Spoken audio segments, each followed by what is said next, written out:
Dito. Ay, nag-restart nga. Nag-restart nga pala yun. So, kaya hindi ako connect. Ay, wag dyan. Wag dyan. Wala si Luke. Dito. Sorry naman. Sa GPO. Kasi di ba nag-restart yung aming account? Ito lang. Ay, ang kulit. So, dito. Shh. Dito. Ay, Sachi naman. Ang kuletos talaga eh. Alam natin address natin.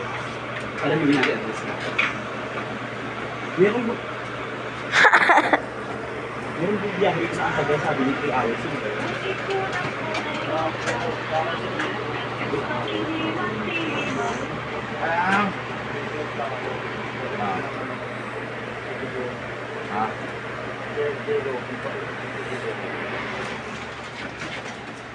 Bye.